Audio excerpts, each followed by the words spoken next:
Yellow. I'm not able to hear you, Abram.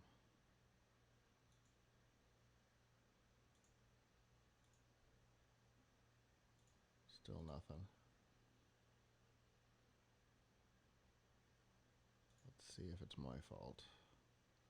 No. Are you able to hear me? Hmm. Oh, I wonder if it's this. Try now? Nope. Oh. My CPU did just spike. How about Oh, now? Can yes. you hear me now? I absolutely Yeah, can. okay. I don't know. All right. This thing, like, I can't ever figure out when get to go into my audio things and, like, disable and enable stuff a million times. Understood. All right. So I do have something to talk about. I got the robot I had last week. We actually have used, so I have tested it. So I can talk Okay. about the RD 3000.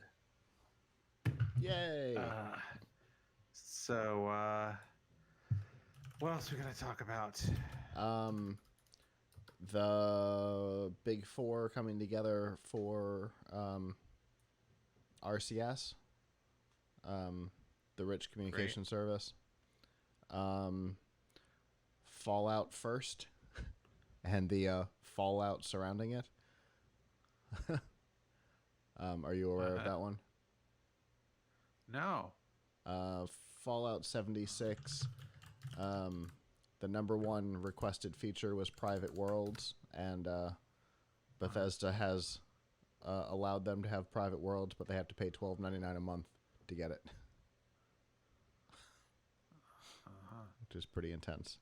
Um, Google search with BERT, biggest algorithm change in a long time. And then Sony is looking to unload PlayStation View, Uh-huh. which of course they are. Cool. That was a weird experiment right from the beginning. Yes. All right. Um, let's see. I guess that's not you anymore. I wonder how I can get rid of that. Oh, right there. Boom. Huh. Ooh, that's the wrong thing out there. All right. It's fascinating. Okay. All kinds of weird things just happened when I made a change. Okay. Um, all right. I'm good if you are. Yep. All right. So record this. Record this. That's not gonna work. Hold on. Recording. Uh huh. Yeah. Almost screwed that up, didn't I? Yep. Okay. Record that. Record that.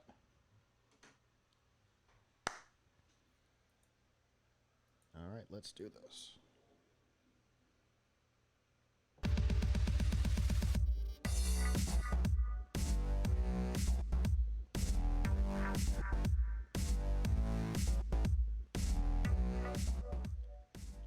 Good evening from Plunkett Studios in Largo, Florida. I'm Scott, I'm Abram.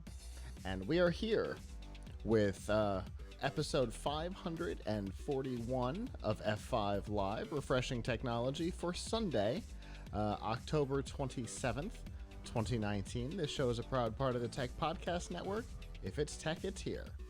This week, wireless carriers are working together, Fallout players are working in private, and Google is working to improve search results.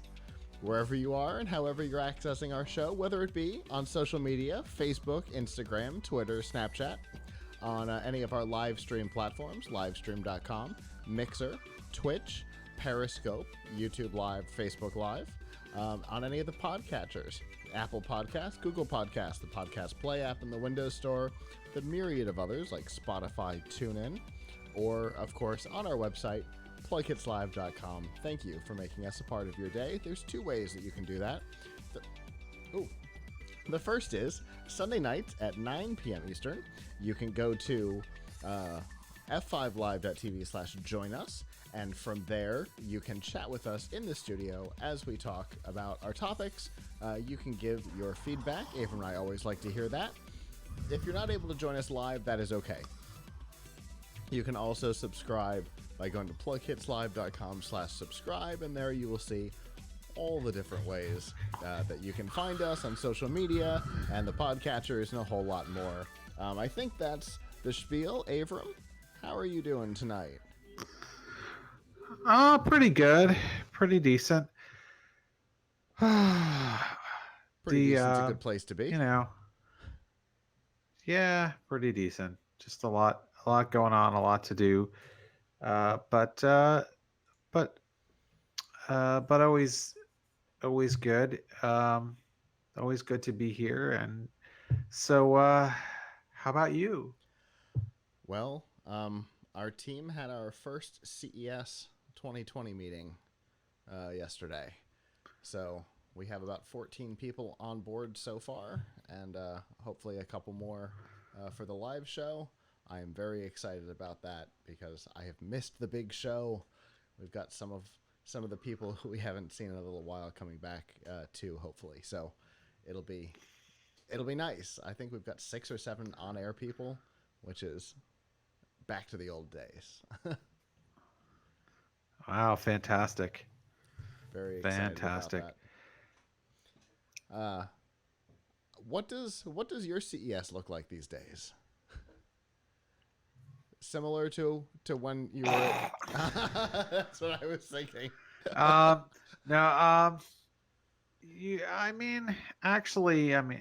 look, we've got, for Tom's Hardware, we've got 6 people going.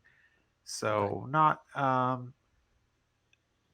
think it's, obviously pretty busy. We've got a lot of smaller hardware vendors that we meet with, people who make cases and power supplies and stuff like that. Sure. And of course, we also attend the big events from big computer companies like ASUS and Dell. Obviously what will make the event really big for us is if there's any CPU or graphics card news. Last year, AMD had the keynote and made really big news with the announcement around its new Ryzen chips that have since come out. I don't know if we can expect anything so major from them this year, but obviously any little tidbits of news like that come out are big. And of course, it's just the most important thing about CES is just our opportunity to meet with vendors, see people that we don't see the rest of the year, and and meet them face to face. And of course, the really important thing is going to Gordon Ramsay Burger. Indeed, that's the most important. That's the most important part of the show. So, so sweet potato fries won't eat themselves. So, and the hummus. Yes, that's really good. My recommendation to the audience, if you're go to Las Vegas for any reason, where is it? MGM, I think. Planet Hollywood. Planet Hollywood, right? Where I often, where our team often has to stay. The Gordon Ramsay burger is unbelievable. Even if you're not a big burger person, they just have all just weird kinds of interesting kinds of burgers, like a curry burger and was it Middle Eastern burger or whatever that had like all kinds of like mint flavoring on it and so good. Yeah, anyway, all kinds of interesting stuff. It's definitely worth for those of you traveling to Vegas, definitely worth checking out. It is. Yeah. It has become one of the highlights of the show for our team. Yes, Gordon Ramsay burger. Oh my goodness. Well, we have a lot to talk about tonight, so let's get down to it.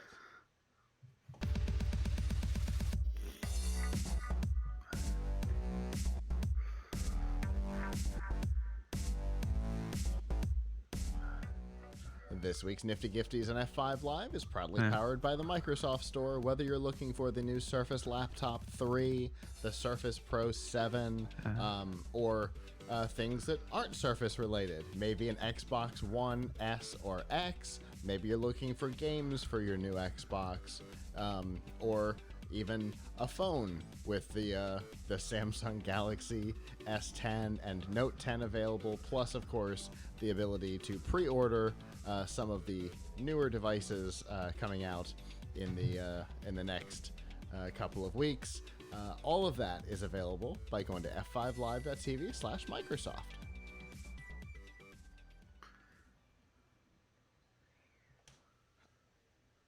So, over the last couple of years, there's been a lot of talk about bringing SMS kind of up to the modern time. SMS, the system has been around fairly unchanged since it was implemented at some time. Really, it was implemented nationwide on all the carriers fully once Sprint bought into it entirely in about 2005, because originally you had to do it through their web browser, which was weird. But since then, there's really been nothing. On the other hand, Apple on their iPhones has a messaging app called iMessage, which works just like your SMS, except when you're interacting with other iPhone users. When that happens, you get all kinds of cool stuff. Most importantly, you get delivery and read receipts. And those features have been asked for by people not with iPhones for, well, ever. And so a technology was developed called RCS, standing for Rich Communications Service, which was intended to be the replacement for SMS. But since the standard was announced, no real movement has happened. In 2016, Google promised that 27 carriers across the world, including Sprint, were working to bring it to market, and nothing really has happened.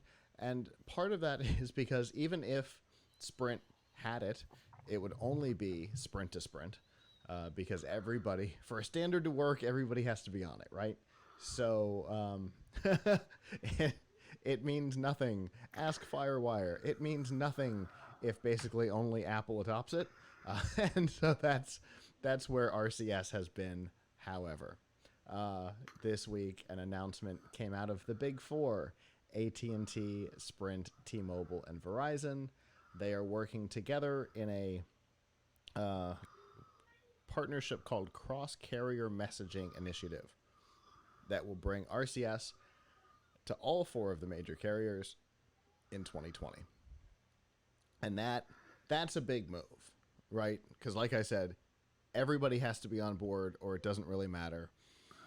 And here we have the Big Four. Once the Big Four are involved, Cell One will follow. And I think at this point, that's the only other one outside of the Big Four, right? So they'll follow suit probably in pretty short term, or maybe they'll join the initiative and everybody will have it next year. And then we'll get some of those great features that iPhone has had on Android. What features are you looking forward to from RCS? So for me, the two that have been that I have found the most useful on the iPhone that work so intermittently weird, strange on Android, because it all depends on carrier and device and whether it's been upgraded and all kinds of stuff, is delivery receipts. Because sometimes I text, I imagine you've got some experience in this too, right? Like at CES, I'll text numbers that I've never interacted with before. Did I get them right? Don't know. Did they get to their destination? Don't know. And it's always nice to be able to see that a device did receive that text message. I also like read receipts, though I am not a, oh no, you left me on red kind of a person. But it is nice to see if somebody has But read how it can you ghost people? Exactly. We see it on basically all the messaging platforms now, right? Messenger has it, Skype has it. I think both Slack and Teams have it. It's kind of everywhere. It's ubiquitous, and so for the kind of the most ubiquitous messaging platform to not have it is strange. Yeah, I mean, I'm kind of just wondering, like those sound like somewhat interesting features. I wonder if the reason why text messaging hasn't gotten to be um, more of a rich experience is because there's less anonymity with it than there is with other messaging platforms. Because to text someone, you have to know their phone number, so that's knowing something, right? Um, so it's a little bit less, I don't know, privacy invasive to be chatting with people on some of these other platforms where they can't actually like then turn around and call you. Um, so I wonder if I don't see how RCS really addresses that. Yeah. Um, and and then I mean, if I want to send, I mean, I guess the receipt sounds interesting, but I don't feel like my text messaging experience is missing a lot of things. Maybe that, but I mean, if I want to send photos, I can send photos. If I want to send videos, I can send videos. It's not it doesn't do video calls, but True. that's not a call. That's not a message in the messenger sense. Right. Um, so I don't know. I mean, it would be For, nice to have I mean, it would be nice to have something that was standard that people would use, because I have like 4 different ways that people message me now, but mm-hmm. I don't really know if this I don't see how this is going to create that scenario. Well, so some of the features that like iMessage has that are currently missing from messaging that RCS does address.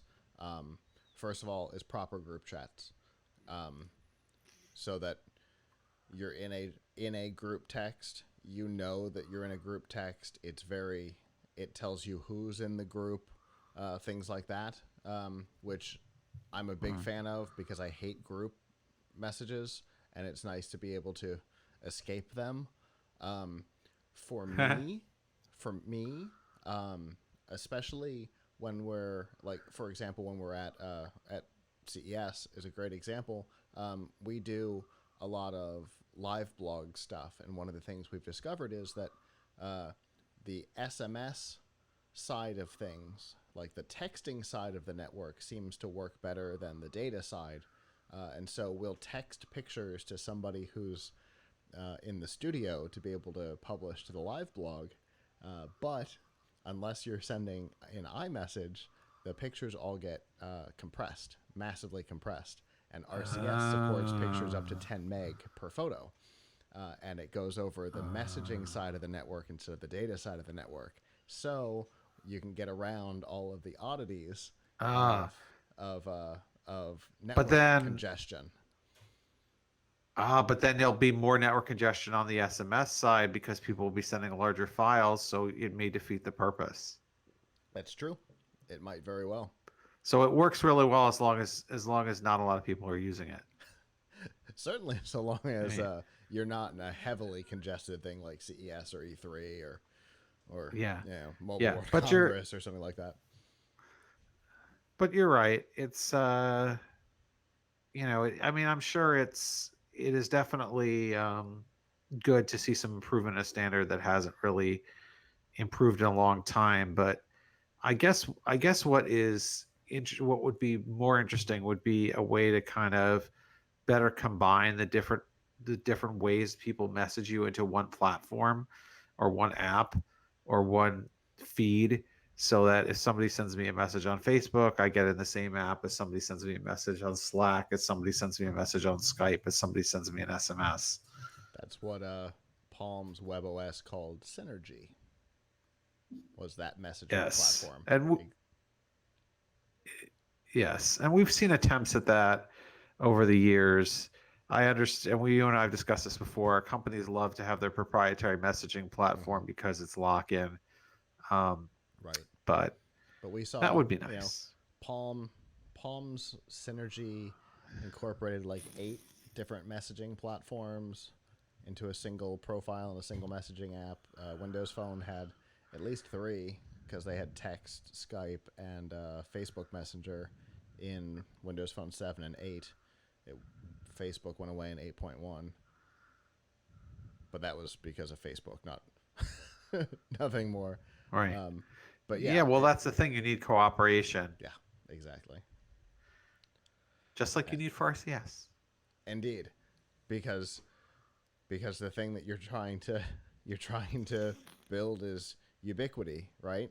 And the only way to do that is to get a lot of people on board. Facebook waited to bring out Messenger until Facebook was pretty well like the standard for social media. They waited for MySpace to kind of give up before they even messed around with it too heavily. And now, Messenger is such a big part of the world. And then they bought what's the green one? WhatsApp? Yeah, that's the one. And they're working to bring communication together on both of those. So if somebody's going to do any kind of unification, it'll be Facebook, but it'll all be within Facebook's ecosystem. So this at least works, is a standard. It's external to Google's ecosystem, though obviously Android will be the first place that it's implemented, because getting Apple to support any kind of a standard is always a challenge. The phones are still using their weird proprietary plug instead of switching to C, like even their tablets have, but whatever. So will we ever see it come to iOS? Probably not. But if all 5 of the carriers that are left in the US that have any kind of market share can work together, well, I guess Boost is going to be its own thing, isn't it? It's going to be owned by Dish. But anyway, they might be able to actually enforce on the network level. They might be able to force Apple on board, and then we'd have a unified messaging platform again, which SMS was the last time we had that, and it's not there's not a whole lot to it. Personally, honest to God, if they'll increase the character count so that messages come in as one piece instead of 4, if it's a really long message, that alone would get me on board with RCS. Yeah, good point. So, because I get real tired of, iOS to Android. You can go to iOS and have a long message, and it comes in as one text. But if you send it to Android, it comes in as like 4. And what order they come in, who knows? That's no good. So, something like that. Little things like that. Just modernizations. We'll see what happens. They say that it'll be 2020, but with the whole Sprint T-Mobile thing, who knows if that might delay things or possibly speed things up, and who knows. But next year is their target date, and I guess we will see. I have to turn the volume on for the music before I hit the button.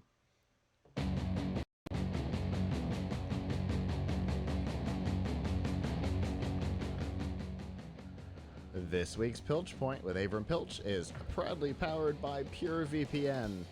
You want to protect your anonymity online and hide your browsing experience from Facebook, Google, and even your own ISP. The best way to do that is with a VPN like PureVPN.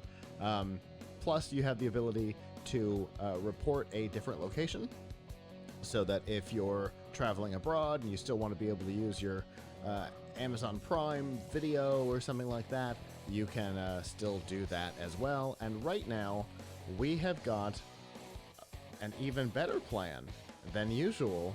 Right now, oh, yeah, okay. So they are offering a 5-year plan right now, which is a really unbelievable deal, for $1.65 a month, which is really a fantastic price. That's an 85% savings, and you can get that deal right now by going to pilchpoint.live/purevpn. That is the best deal we've seen on that yet, Avram. Wow, that is good. So, I believe you've got a little show and tell for us. Yeah, so I'm going to talk about this. No, I'm kidding. I've done that every episode, so I just thought I would fool you. Um, no, so I got I'm starting to get in some robots because it's getting into holiday season and companies are sending out stuff because they would like us to some coverage. So we're doing some testing and some reviews to see, hey, what are the good STEM toys? I mean, we're always doing that, whether it's holiday season or not. But there seems to be a lot being released these days. So here's one that I have called the Arty 3000. Um, so this robot takes me is a fairly new robot is a new robot, but it takes me back. Do you ever remember programming in Logo? Hmm. No, before your time. Maybe. So for the audience who did not do any programming in the early 80s, um, Logo was a programming language that they would teach kids as a first programming language back when, well, we won't even say what grade I was in, but um, back in the early 80s, it was you had a little icon called a turtle. It was a triangular shaped thing. I was on the screen, and you would give it commands to draw things with a pen. It was a pen, basically. You would tell it to draw a shape, turn 90 degrees, go forward a certain amount, turn 35 degrees, whatever, and you would end up with a shape on the screen. And that was Logo. It was basically programming to something to draw. Um, Now, fast forward 30 something years, and you have Arty, which does something very similar, but on real paper with a real marker. So at the bottom of Arty, you have I don't know if you can see this, you have a marker, right? Hmm. The top piece here opens up, and inside it comes with four markers, which are thankfully for parents washable. So if they get on the floor, you can wipe it off. Um, and it has this power switch. You turn it on, and then you program it. And the programs end up giving you results like this. Now, notice that you got to bring your own paper, and I discovered that regular printer paper might not be so thick enough all the time. And when I actually put the Arty down, it created kind of a blot, and then it was doing this. But when we put it on construction paper, it was a lot better. And here's another one that my son made, um, Arty Party. Um, so it's cute. It is presently $63 on Amazon, so it's not ridiculously expensive. So it makes a nice gift for someone. Uh, as far as the interface and what the programming is like, though, um, I think it's both very simple and yet requires a certain amount of geometry knowledge to work for you to really customize. So it's a block based coding language, and the way that it works, this is a really weird form of connectivity. So most robots that I test uh, operate over Bluetooth, and there's an app. Arty operates over Wi-Fi Direct, and there is a web app that is served off of Arty. So Arty is like, I guess, a little tiny web server, and it serves not just anything, but it serves a page where you could drag and drop the blocks around uh, in a web browser. Now that works pretty well if you have a PC or a Mac or any type of desktop or laptop computer. The interface is not particularly great for mobile devices. Um, I mean, you can use it. My son was even using it on a phone with a five and a half inch screen, but still, it's it's kind of hard to target because it's really not made as a mobile page. It's made as a sort of desktop web page with like two different columns in it, one with the code blocks you could drag and the other with the canvas onto which you drag them. Um, and the code is not any standard programming language. It is just very simple stuff.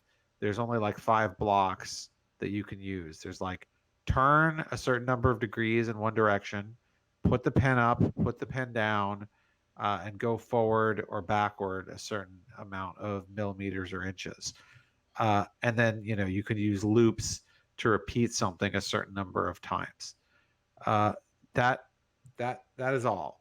So it is, unless there's some feature of this I haven't found yet, but we've been playing with it all weekend.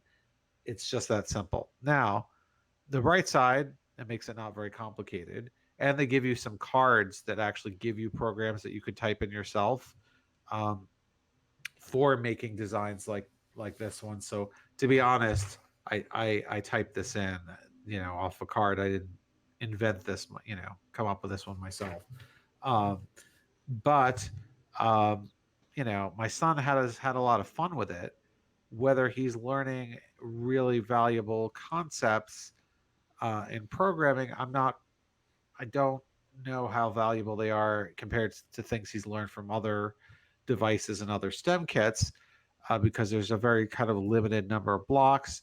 There are no sensors on this, so it's not like you can make it draw something in reaction to light or sound or objects in recognition or anything like that.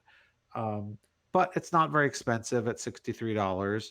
Kids will enjoy it. It's designed for kids 7 and up, and you absolutely do need to be able to read to use it. And it does benefit a great deal from having using it on a computer, although maybe a tablet with a larger screen, like a 9-inch, 9.7-inch iPad or something, might be okay. The other thing that that is a little weird is when you're using it, you cannot connect to the internet on the device you're using it on. Mhm. Why? Because you have to Wi-Fi direct to this. So you have to disconnect from your router to connect to this. I don't think there's a pass-through to pass through to your router, although there may be one way of doing that in the settings that I haven't discovered yet. But on the other hand, if you're a kid playing with it, I'm sure you could log off the internet to use it for a while. I mean, so that's just a quick look at Artie. He's really cute. He draws really neat stuff. Comes with 4 different markers with different colors. They're kind of standard markers, so I think if they get used up, you could probably just get any marker from the store that's the right height and put it in here. I mean, this is a green one, but you can see it just comes right out. It'll just come right out, and then you can replace it. Uses 2 AA batteries, so doesn't require much in terms of charging. So fun, cute little robot, but not. I wouldn't say it's like one of the best STEM learning experiences that I've seen. But for the price, it certainly would be a fun gift for someone, and kids would enjoy it for at least a few hours, if not longer. Okay. So what I see looking at that, especially with the first thing you held up, was Spirograph. Yes, it does it for you. Right? Because Spirograph, didn't you have to draw it yourself in the? Or am I wrong? It's been a while. Yeah, it had the little. That was the one that had the little wheels, and you put the pen in somewhere, and you went around. Oh yeah, right. Yes, right. Looking thing. And it Yes. would come up with things Now, that looked like your first one there. Yeah. Now, what's actually interesting is if you don't think of this as a code learning tool, you think of it as a geometry learning tool, it actually could be really good. That being said, I haven't really, unless there's a section of the website or something I missed, there doesn't seem to really be a lot of instructions and tutorials on how to, that really teach kids about geometry. Now, so my son did not know, is 7 in 2nd grade, has not yet learned about angles and, how, what a 90-degree angle is versus a 180-degree angle and things like that. Now, inadvertently, this seems to be teaching him, so that's kind of cool. But he's only learning that from figuring it out because he hasn't actually learned that in school yet. I suppose if a teacher wanted to get this and use this as part of a geometry lesson, it might actually be kind of interesting, because then you could, kids would have to, learn about angles. Maybe you could even use this to demonstrate the Pythagorean theorem, because you have to, if you want to draw a triangle, you'd have to know how many millimeters to make the base versus to make the three sides or whatever. So I think you could do some things with this that that really teach about geometry. However, that's not really how it's being marketed. It's being marketed as teaching you about programming, which it does let you program, but I've certainly seen things that give you a lot more versatility and a lot better tutorial action than this. I mean, obviously, the best that I've seen is Lego Boost, and that still costs around $150, which is almost $100 more than this. So, different toys for different things. This could certainly be a neat gift for a kid in your life, but not too old of a kid, and not too young of a kid either, because it says 7+, and you have to read to use the interface. It's not symbol based at all, and it helps a lot if you can use a computer with a mouse. So it's probably a sweet spot of maybe 2nd to 5th grade or 1st to 5th grade or something like that. Okay, that makes sense. I can see that. Obviously you have it, so my guess is we're gonna see some content from it. Yep. Yes, and one thing I have to say is, mercifully, since it is kind of a unitasker, it doesn't have a lot of different functions and features. It'll be an easy review for me to write up. So we should have one up this week. Very cool. Well, I look forward to seeing it. Obviously it's cute. And Yeah. you can't argue that. And I like the idea of coming at it from a geometry standpoint, as opposed to a programming standpoint. But just from like a robotic art kind of a thing, it's an interesting concept, and it's $63. It's not gonna Right. Yeah.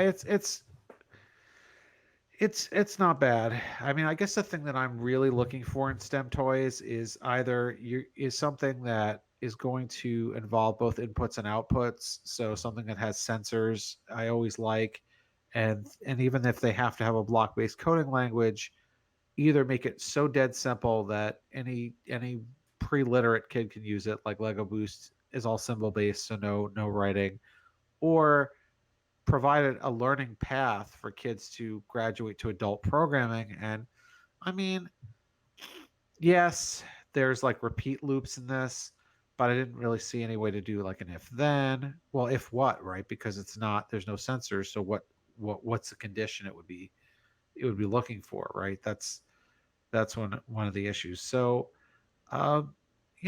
it's cute. It's cute. It's affordable. I think it would make a nice gift for kids, but it's not. I wouldn't say that this is going to be the magic bullet to teach your kids programming if they don't already know it. Got it. That's a good way of putting it, and I think it sums it up well. Yep.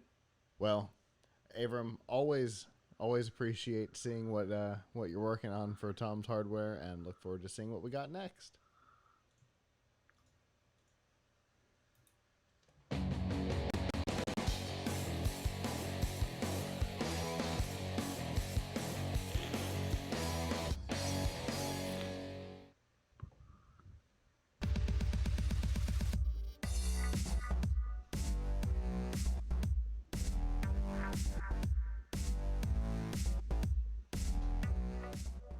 This week's Extra Life on F5 Live is proudly powered by Razer.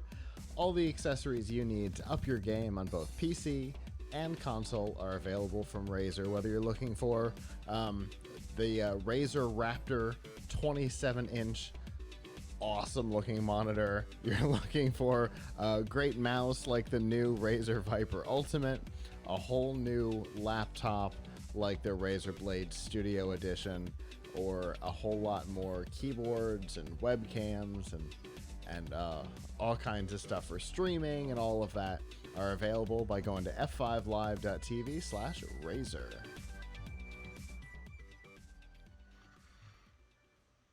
So I would say if you were to ask a gamer right now today about a recent failed video game launch, most of them would point you to Fallout 76. Not because it didn't work at launch, like the new Call of Duty. Not because it was a particularly bad game, but because it was so outside of what people were expecting the game to be and outside of what other games in the franchise have been. A lot of people who purchased it were disappointed, especially about the fact that there was no way to play the game not out in the open. Now, it's important to note that this was marketed right from the beginning as an MMO played in the Fallout universe. So, anybody who was expecting anything other than playing out in the open might have been deceiving themselves. But in the past, all Fallout games have had the ability to play within a closed environment, and this one did not. So, gamers complained from day one. And Bethesda listened. And so they are bringing private worlds to Fallout 76. However, it will not be free. You have to sign up for a subscription service called Fallout First, which will cost $12.99 a month or $99 a year. Now, a couple things to note. One, the private worlds are literally private worlds. When you spin up a private game, it creates its own version of Fallout 76 server out on AWS, and obviously that costs money. So the subscription totally makes sense. It's not the only thing you get. You get some things like an unlimited storage box for crafting supplies. You get a unique outfit. You get in-game currency and stuff like that every month. But Bethesda's really hoping that this will appease those users who were really clamoring for an MMO that was not M or M.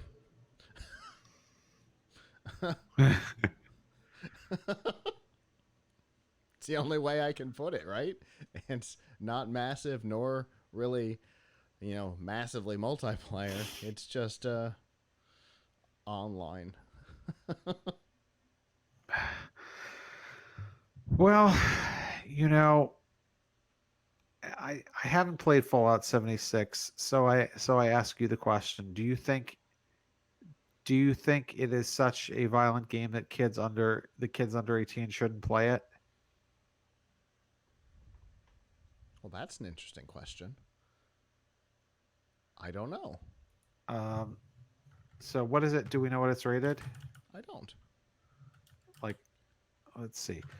Because I guess my point is, and I'll see what the ESRB rating is. M for mature. Okay. Well. So yes. Okay.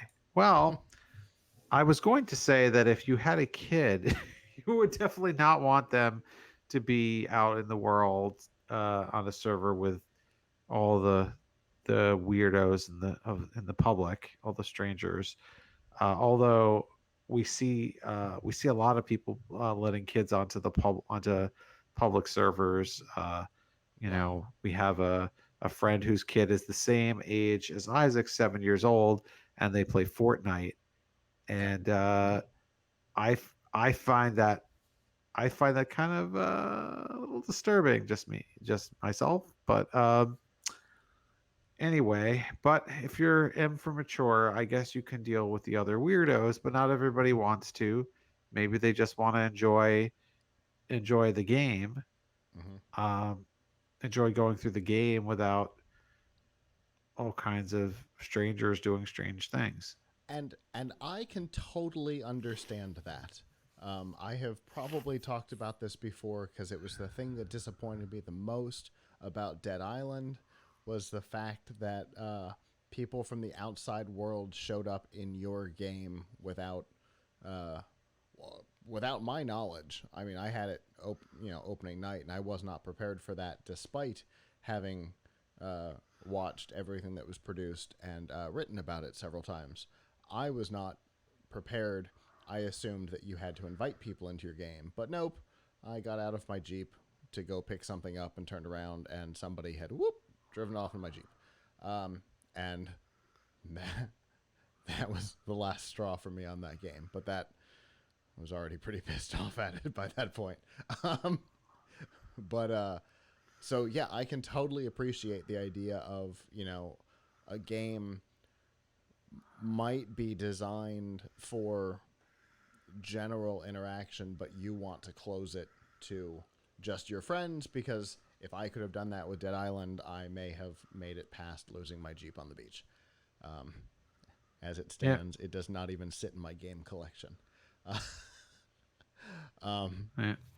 but unfortunately, uh, the intention and the execution are not necessarily in line with one another because in your Fallout 76 profile, if you are a Fallout First subscriber, um, the games that you participate in are listed on your profile, including your private world ones.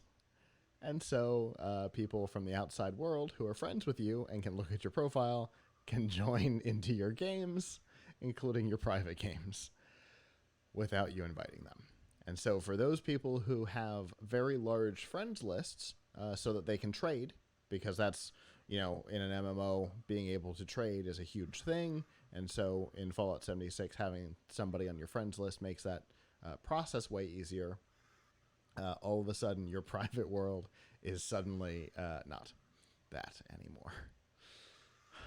So even subscribing for a private world does not guarantee you a private world, which is extra infuriating. On top of it, that unlimited storage crate that you get in the game occasionally has a bug and will eat things that you put into it. So apparently, the way that it's an unlimited storage is there's a black hole in it that occasionally eats items. Bethesda has acknowledged that both of these things exist and that a future patch will fix these problems, but that is as much as we know. There's no hard timeline. Future patch is about as generic as you can get. So, no telling what that means. Well, yet another fail for Fallout 76. And Um, it definitely feeds into the discontentment the gamers already feel with the game.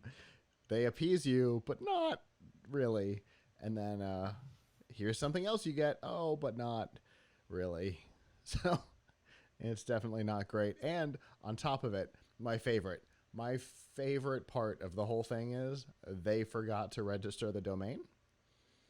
And so somebody else registered it, and it is a Fallout First hate site.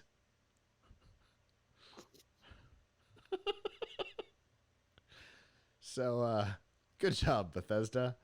You're you're uh, you're right up in there. You're in good. At least you're in I, good company because Joe Biden's campaign forgot to register the domain for his Hispanic outreach program, and it's now owned by the Trump campaign. So, you know, at least you're in good company. yeah. Oh well. Like I said, a future update is supposed to fix it. We'll see. A, if that happens, and B, when that happens.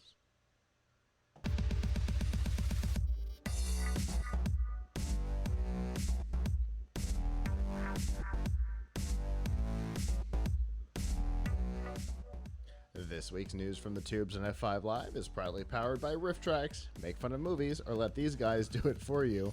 Mike Nelson, Bill Corbett, and Kevin Murphy, the former stars of Mystery Science Theater 3000, are back and doing what they do best. Creating commentaries for Hollywood blockbusters and B-movie oddities like The Visitor, which I'm pretty sure the antagonist is a paper airplane. The way it works is for a couple of dollars, you download the MP3, play it along with your DVD, Amazon Prime, Netflix, Hulu, wherever the movie happens to exist, and laugh. They also do live events, and after the live events, oftentimes those videos are made available on the site, and they also do short films, which was a staple of the older Mystery Science Theater 3000s. And so all of those, the short films, the live events, and all of the feature films are available by going to f5live.tv/rifftracks with an X. Seriously, it looked like a paper airplane painted brown. I have no idea what the movie is supposed to be, but it was wonderful. I love that they surprised Well, me who would every win in week. a fight? That paper airplane, doll man, or the demonic toys? Depends on whether you can keep the airplane in the air. Man. Oh my goodness. So, if you know anything about Google, you know that their algorithm is always changing. In fact, in a 365-day year, they adjust their algorithm about 475 times. Yes, that is more than once a day. However, most of those tweaks are minor. They are addressing trends. They're addressing odd terminology or bugs or all kinds of things.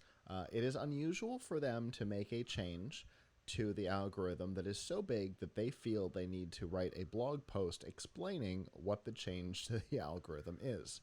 The last major change that I can think of where they made a big push to let people know that it was going to happen was when page rank was decreased for pages that did not have a mobile-friendly version of the page.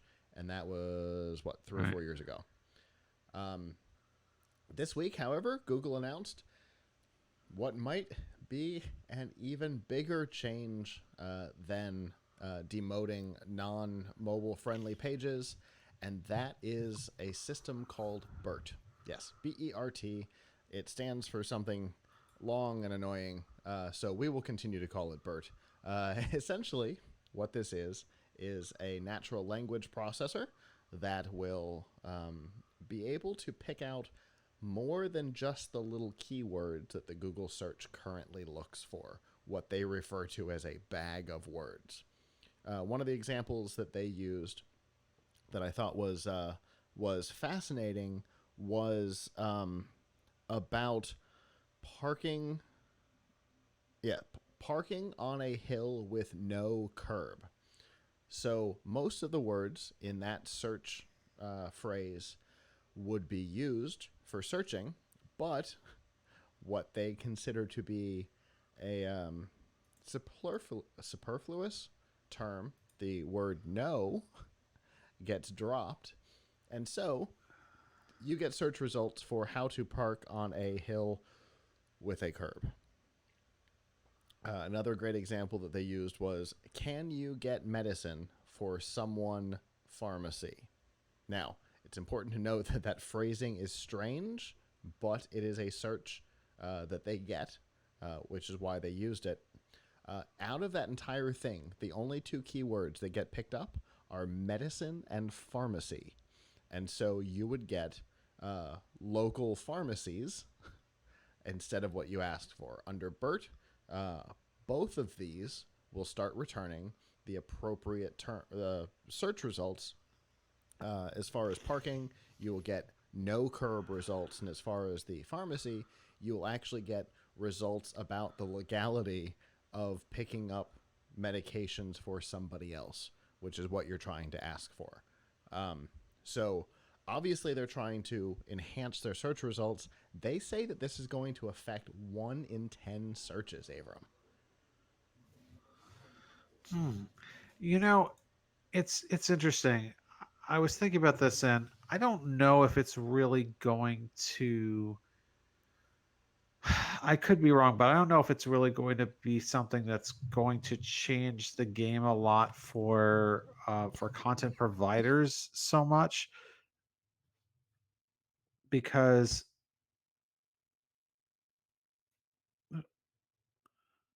Sorry about that. okay, Yeah, I'm fine. okay, well, we need a robotic hand there to give you the Heimlich maneuver, um, just in case, Just just in case. hit a button. Yeah, we'll build it with Raspberry Pi. There you go. So, uh, I mean, because what you're talking about are things that we would call long tail searches, right? Like, I don't think that there's like, I mean, maybe the one about medicine at the pharmacy is very common, but I think a lot of the times you're looking for something like that. It's a very, very narrow, specific search. Now, there's a lot of those narrow, specific searches, but for web companies that are trying to optimize for search, they're usually trying to optimize for things that are somewhat popular terms, Mm-hmm. right?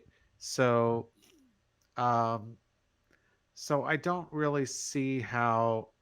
I don't know if this is going to make a huge difference in how people sort of try to search optimize their pages from a publisher perspective. I mean, maybe I'm wrong and there's something I'm missing. I think it sounds like a really good thing because a lot of those words, as you point out, are not really superfluous. Right. I think the industry term for them is stop words. Like Google just ignores them because they're not specific enough, Mm-hmm. right? Not meaningful enough, right? Right. But the problem is that there is often meaning in the context of the stop words. So now they're going to look at the whole phrase rather than just trying to pick words out of it, which is a good thing, right?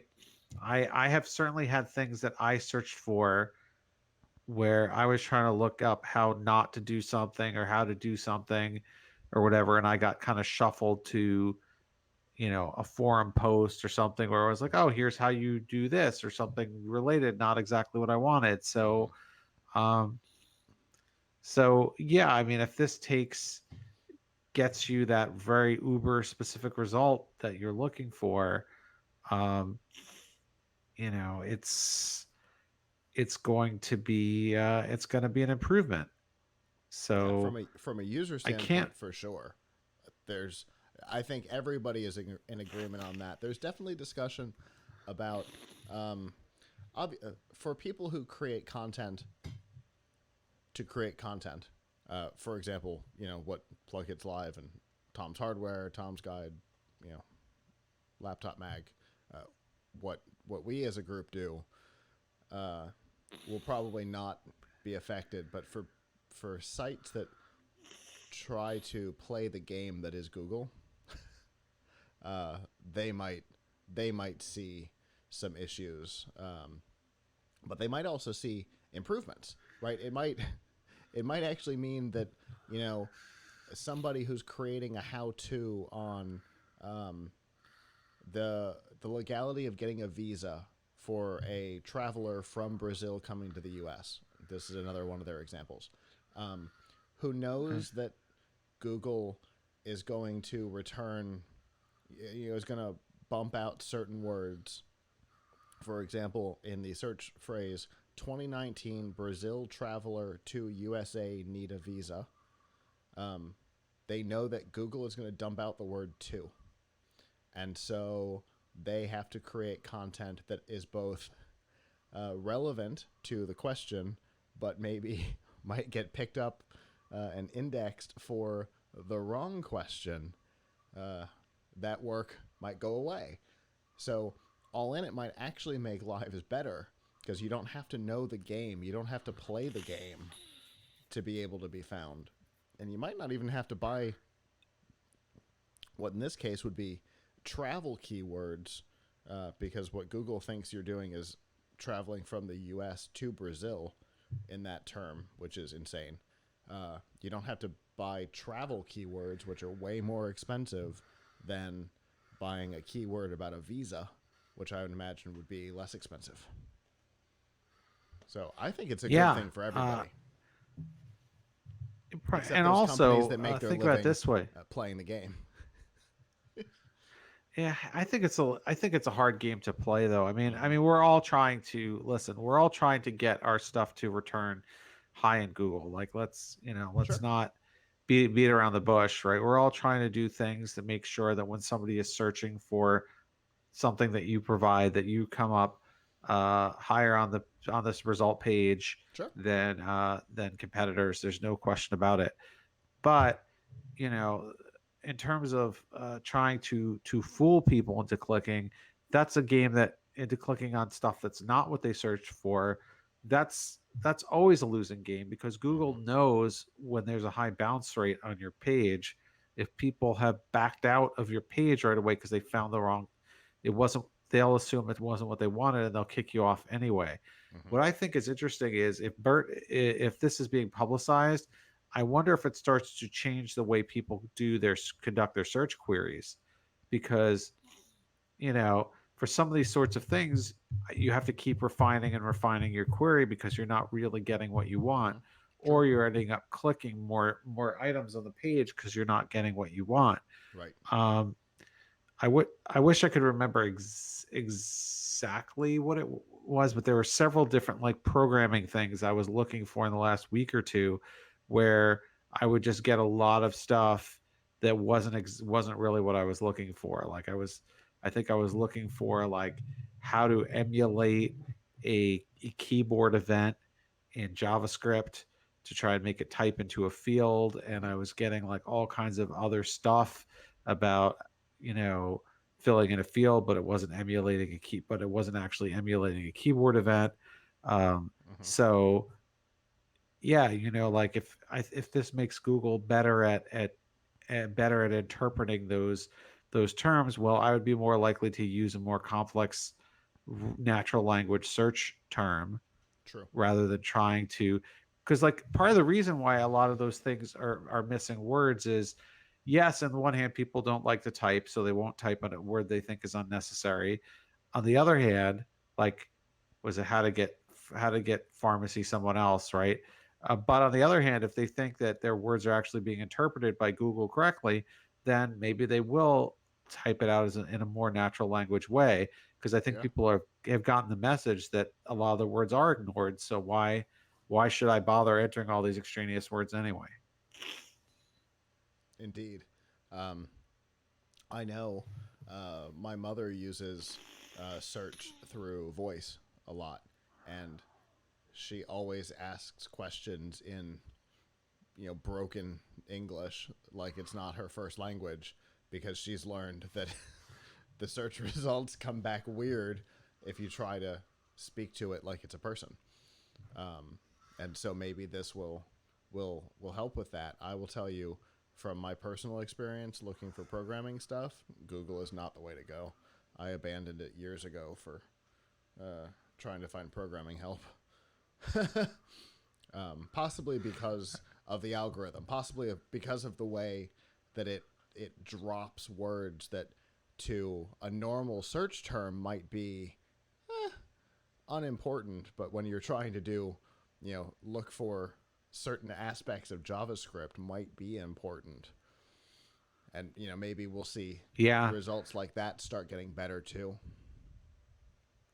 Yeah, no doubt. So, yeah, there's no telling exactly what kind of result this will have from a publisher standpoint, because there's a lot of back and forth talk on it. But from a user standpoint, almost certainly this will be a great and very positive change.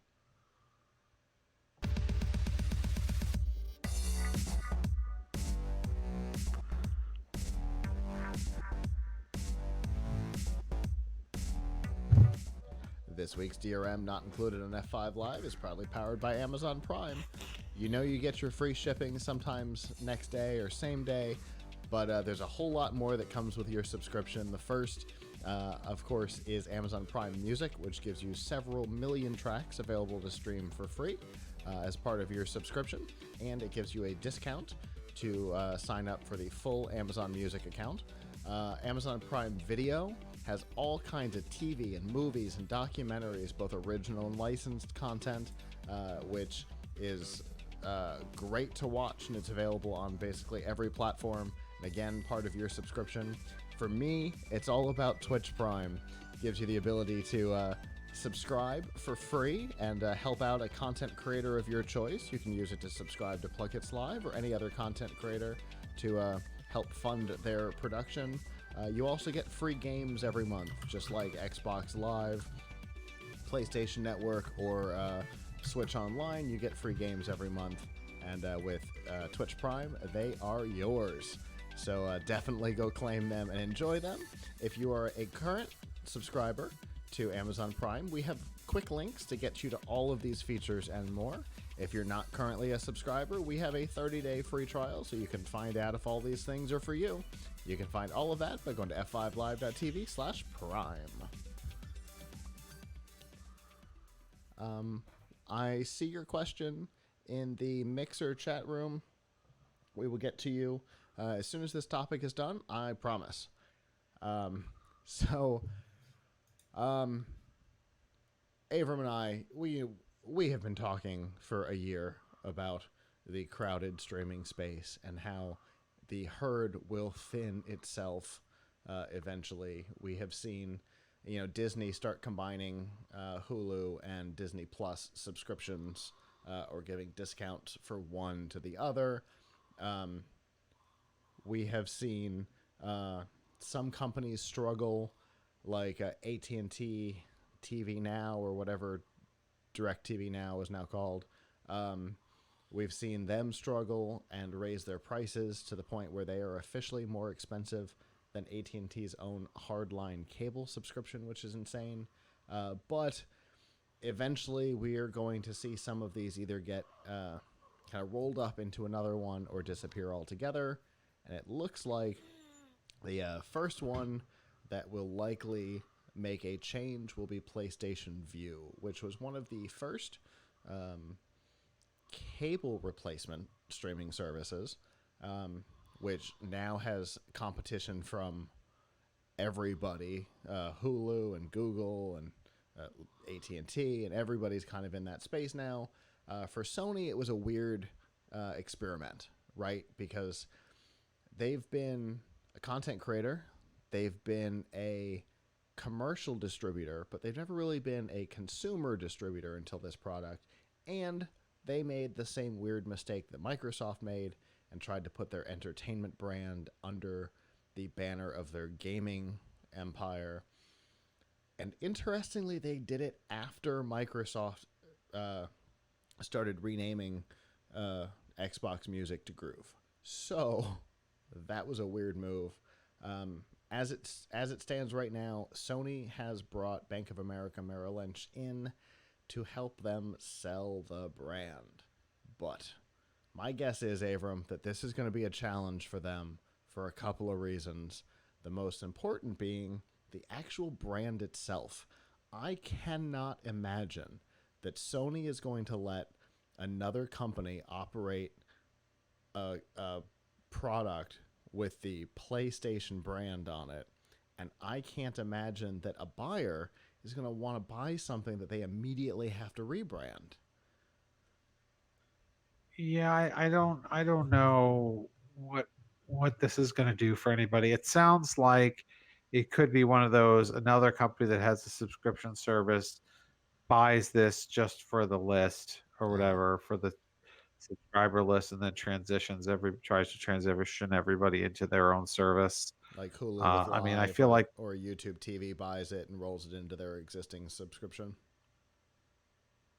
well, like it happened to me and my wife with we were on the Napster service for audio streaming, Mm-hmm. and that was bought by Rhapsody, and then they like you just eventually like after a month or two ended up getting rolled into a Rhapsody Hmm. subscription.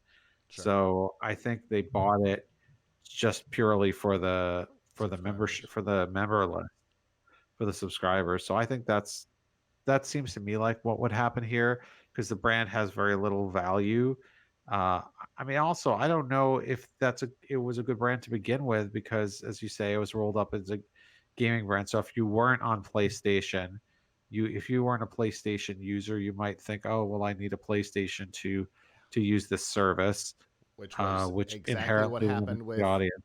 which is exactly what happened with Xbox Music. People thought that it was an Xbox product as opposed to being a regular music streaming service that you could use on iPhone and Android and anywhere. And it's the same thing with PlayStation View. Most people thought it was a thing you had to use on your PlayStation, and it is far from that. Yeah, exactly. So they messed up. So the brand is bad. That's what I mean. Besides the fact that it's in a very competitive space, I think people would only buy it for the subscription list, which is depending on how many. Do we know how many subscribers they have? Um, the number I saw was something like 500,000 in the United States, which is higher than I was expecting. I guess it could be. I guess it could be worse. I don't know who the natural, uh, buyer for this would be, but I guess would be like Sling or somebody. I could see I could see somebody who's already in the space, right? YouTube TV, Hulu with Live, or Sling TV, pulling it into their subscription. Or I could see somebody who is um, tangentially related. Amazon is a good example. They've got add-on TV stuff, but they don't quite have this. If they could roll that into their Amazon Channels program, they might they might have something there. Uh, if somebody was going to roll it into a related product, I think the only one that would survive it would be Amazon, though. I don't think anybody else. Eh, Like if I don't. Netflix I wanted to think of add live Amazon. TV, I think they'd have to start fresh. Uh, You know what I mean? yeah, I feel like Amazon, if they want to do that, they would try to build it themselves rather than acquiring this. And 500,000 subscribers to Amazon is nothing. On the other hand, the contracts with the networks are already in place, which is the thing that when Apple bought Beats, they didn't buy the headphone company. They wanted Beats Music. Um, and it was a good buy for them in the end. But the thing that Apple was buying when they purchased Beats was the streaming rights that had already been acquired by Beats for their music service. And that's where Apple Music Yeah, comes from. Apple didn't have to negotiate any of that stuff. They paid one thing, and on Tuesday and by Thursday, they had a music streaming service. So yeah. that would be the I only mean, reason that they might go that way is to purchase the contract with the networks. But yeah, 500,000 subscribers would be laughable to Amazon, but the contracts with the cable companies might be, or the channels might be the thing that they'd be interested in purchasing. I would think that Amazon could probably get better contracts on their own than whatever Sony had lined up. I mean, they have greater That's probably true. scale and That's greater probably true. leverage.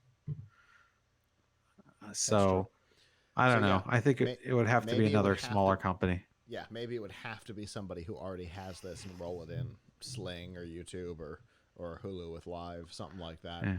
Might be the only people who could make it work. Apparently, they are Yeah. in discussions with a potential buyer, but it sounds like it's pretty early stage, and Sony is looking for quote tens of millions for the brand, which might be an overestimation of the value. So we'll we'll definitely see what happens because tens of millions for 500,000 subscribers might not be especially at the rate they're charging. It may not be doable. It'll be interesting to see if it sells what it eventually sells for, because I think Sony's in the midst of trying to shed things that either don't make money or don't prop up something that does, which is why we're where we are. So it'll be interesting to see what happens. Well, that is our show. Before we close out, we have a question in the Mixer chat room that asks, is Windows going to have more games? Well, Windows is the platform with the most games on the planet, and new games are coming out literally daily. So yes, the question, of course, is probably referring to AAA titles. And yes, the Xbox Windows relationship is bringing more and more AAA titles to Windows, and in fact, your what's it called? The Xbox Game Pass Ultimate now covers Windows 10 games, so you can literally play all kinds of games under that subscription. And if I remember correctly, Avram, Microsoft said that any game from Microsoft Studios coming to Xbox was intended to also be coming to PC, if I remember correctly. Yeah, I believe so. I mean, Windows is already the world's most copious gaming platform. There are few things that come out for console that don't come out for Windows. At least eventually. So the big issue is always having the hardware to play things on Windows versus the relatively inexpensive cost of getting a console. But you can. Windows is the preferred gaming platform for a lot of people for very good reason, because it is very flexible. Lots of different platforms that feed into Windows, like Steam. So yeah, I mean, I think the future for PC gaming continues to be a very bright one, and I sure hope so, because people who are building PCs or buying PCs or buying peripherals for gaming, that's the vast majority of our audience at Tom's Hardware. So yeah, game on Windows. Windows is a great platform for gaming, and it has been for a long time, and it continues to get better and better because there are new technologies that you can't get on console yet, like really good immersive VR, like ray tracing, things like that you can't do yet on console, because console has to kind of appeal to the lowest common denominator, because they're trying to sell in mass, and they have to hit a price point, and PC games give you a lot more control and the ability to play at really high resolutions with great special effects and in VR in a lot of cases. So yes, game on Windows. And if you want to know what PC they get for gaming on Windows, I've got a website for you to go to called tomshardware.com. And if you want to upgrade the one you have, you could visit us. And if you want to build one from scratch, which is a great idea, you could visit us. So yes, game on Windows. And yes, Microsoft and Sony are working together, at least from the standpoint of building cross-platform gaming, which we have officially seen a game launch with. So huzzah, very excited about that. And with that, I think that will do it. On behalf of the staff that's not here, I'm Scott. I'm Avram. And we will see you guys back next time. Ciao.